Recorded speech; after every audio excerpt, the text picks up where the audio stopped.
अच्छे दिन आने वाले हैं, मोदी जी जाने वाले हैं, 4 जून को बनेगी इंडिया गठबंधन की सरकार, ऐसा अरविंद केजरीवाल दावा कर रहे हैं।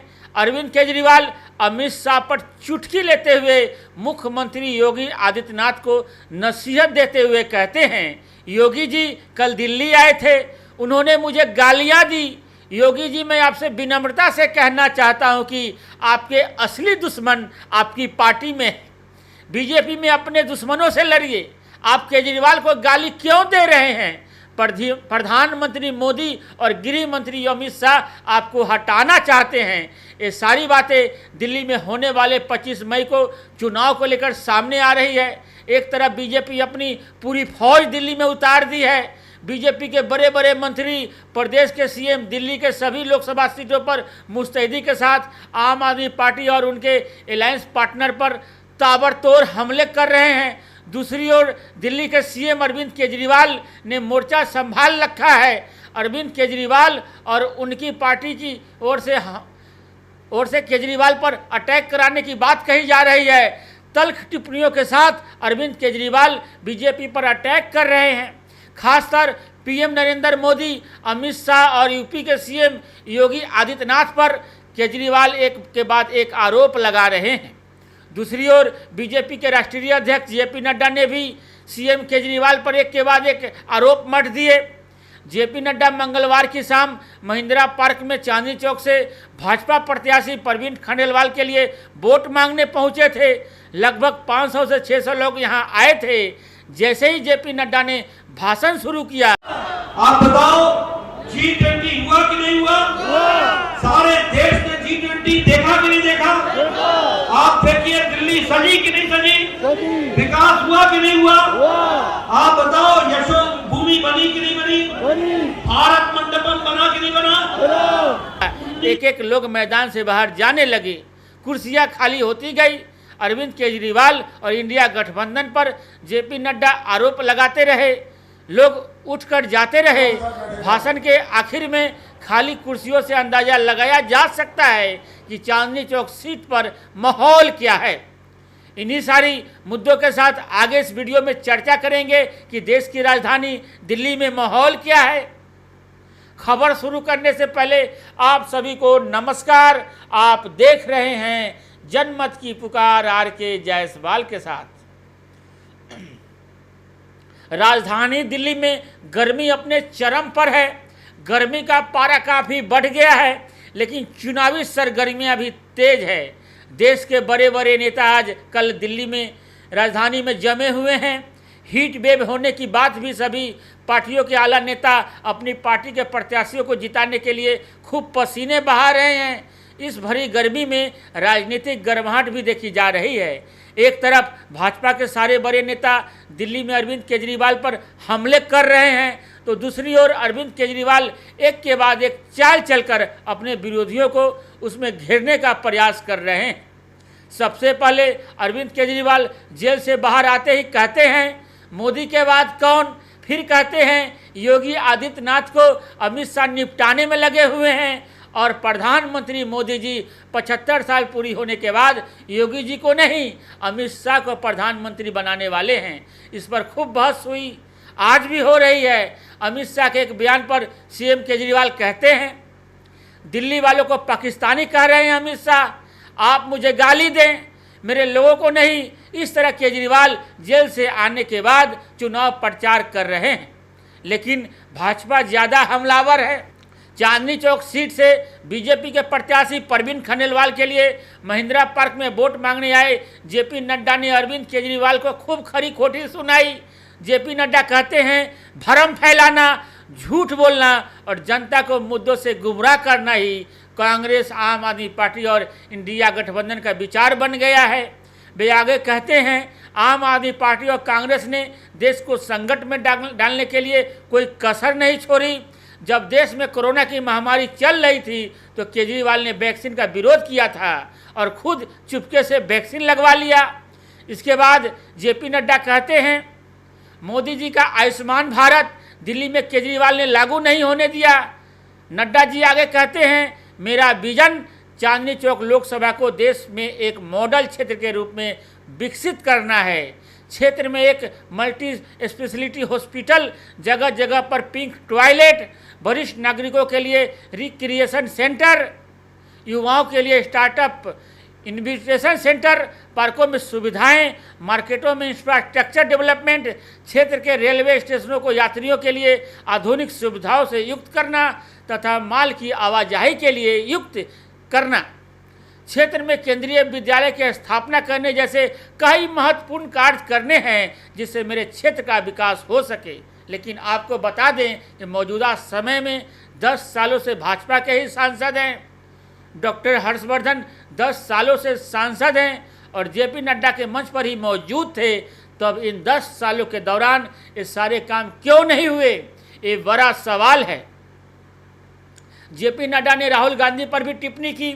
जेपी नड्डा कहते हैं राहुल गांधी सभी जगह एक किताब लेकर जाते हैं, संविधान की किताब, जिससे कभी पढ़ा नहीं होगा। जेपी नड्डा ये कहते हैं कांग्रेस के मैनिफेस्टो में माइनॉरिटी यानी मुस्लिम को सारा धन देने की बात लिखी है।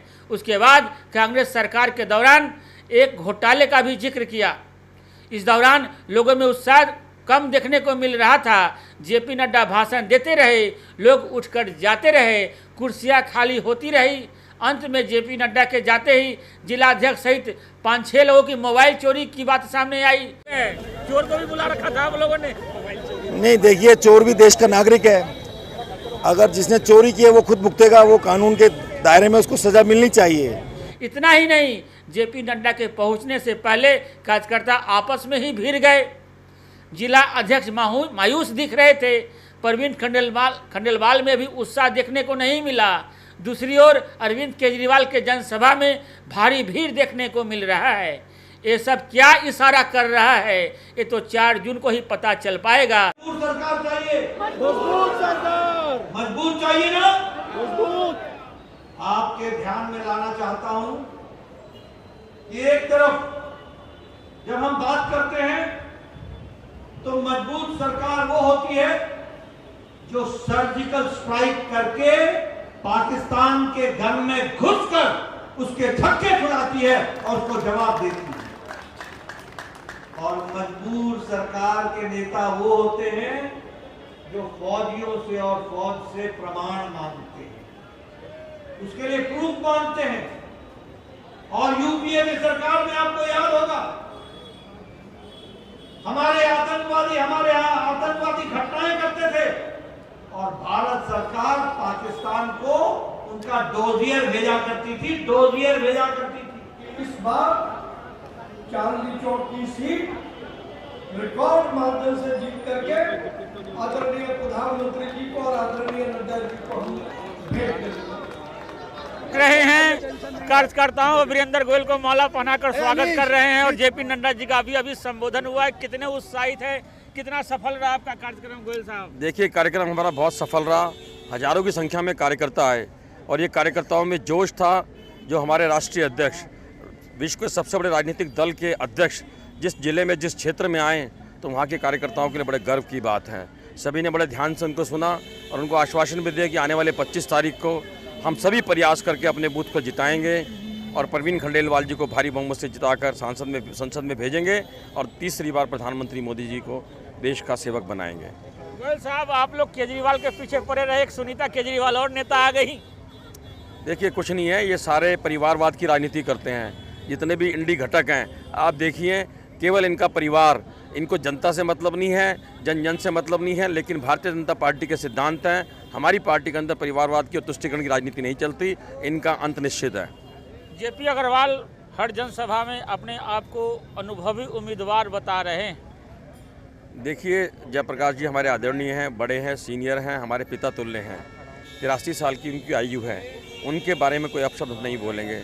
लेकिन जो उन्होंने गठबंधन किया, जो उनकी अपनी नीतियाँ थी, एक आम आदमी पार्टी जो पहले गाली देती थी, भ्रष्टाचारी कहती थी, आतंकवादी कहती थी कांग्रेस पार्टी को, और उसी के साथ हाथ मिलाकर आज केवल शासन करने के लिए, राजनीति करने के लिए उनको सत्ता मिल जाए, चाहे कितना भी नीचे तक गिरना पड़ जाए, ये इंडी गठबंधन का सिद्धांत है। भाटिया साहब, जेपी नड्डा जी का संबोधन हुआ, कितने उत्साहित हैं आप लोग? उत्साह से भरे पड़े हैं। नरेंद्र मोदी जी का नेतृत्व और जेपी नड्डा जी का मार्गदर्शन भाजपा के करोड़ों करोड़ों कार्यकर्ताओं के लिए प्रेरणादायक है। और 400 पार का नारा लेकर और फिर तीसरी बार मोदी सरकार और चांदी चौक का लाल खंडेलवाल, इस मनोभाव भावना के साथ भारतीय जनता पार्टी के कार्यकर्ता उत्साह से भर गए हैं।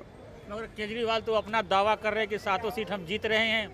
अपने सुनीता केजरीवाल को भी रोड शो में लेकर जा रहे हैं। अब तो थोथा चना बाजे घना, बस इतनी ही बात कहूँगा।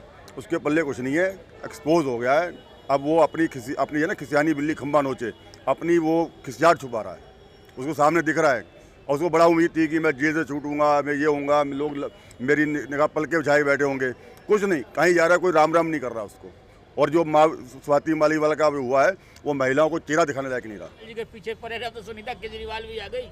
नहीं, वो तो देखिए दिल्ली की राबड़ी है।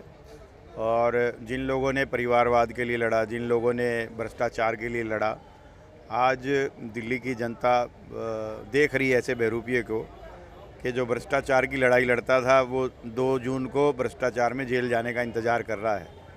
और जो परिवारवाद के खिलाफ लड़ाई लड़ता था उसने बिहार की जो राबड़ी थी अपनी तैयार कर दी है। तो कुल मिलाकर दिल्ली की जनता सही मायनों में इस बहरूपियों को पहचान चुकी है और वोट के रूप में जवाब देगी। कन्हैया कुमार के समर्थन में अरविंद केजरीवाल जी आ गए हैं, जा रहे हैं उनका रोड शो करने के लिए।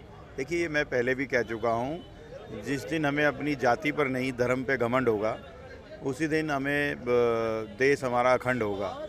और ये जो कन्हैया है या केजरीवाल है, इनका एक ही मकसद है, भारत तेरे टुकड़े होंगे इंशाअल्लाह इंशाअल्लाह। जो लोग इस मानसिकता के हैं, इस विचारधारा के हैं, पूरा देश राष्ट्रभक्ति की तरफ जा रहा है, लेकिन ये राष्ट्र को तोड़ने की बात करते हैं, ये राष्ट्र के द्रोही हैं।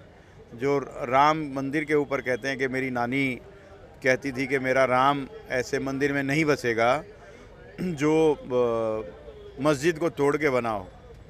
मुझे कई बार ये शक होता है कि ये लोग कौन सी मानसिकता के हैं।